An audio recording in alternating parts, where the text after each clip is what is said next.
This is from James chapter 4. As I was reading through this week, I just felt like James chapter 4 is what the Lord wanted me to share. And he said, no commentary. Just read the verses, let the verses speak for themselves. My word is powerful, and my spirit will speak to the people. So I'm going to do exactly that. I'm just going to read you James chapter 4, and I hope that you have a blessed week beyond that. So let's get reading here. James 4, verse 1. Where do wars and fights come from among you? Do they not come from your desires for pleasure that war in your members? You lust and do not have. You murder and covet and cannot obtain. You fight and war, yet you do not have because you do not ask. You ask that you do not receive because you ask amiss that you may spend on your pleasures. Adulterers and adulteresses, do you not know that friendship with the world is enmity with God? Whoever therefore wants to be a friend of the world makes himself an enemy of God.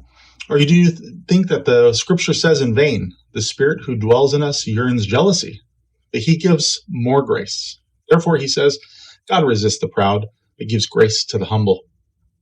Therefore, submit to God, resist the devil, and he will flee from you. Draw near to God, and he will draw near to you. Cleanse your hands, you sinners, and purify your hearts, you double-minded. Lament and mourn and weep. Let your laughter be turned to mourning, and your joy to gloom. Humble yourselves in the sight of the Lord, and he will lift you up. Do not speak evil of one another, brethren. He who speaks evil of a brother and judges his brother speaks evil of the law and judges the law. But if you judge the law, you are not a doer of the law, but a judge. There is one lawgiver who is able to save and destroy. Who are you to judge one another?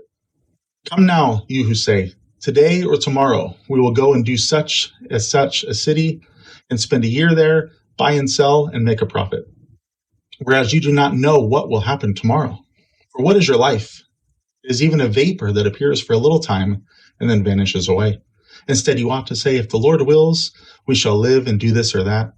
But now boast in your arrogance. All such boasting is evil. Therefore, to him who knows to do good and does not do it, to him it is sin. Again, I hope you guys are blessed.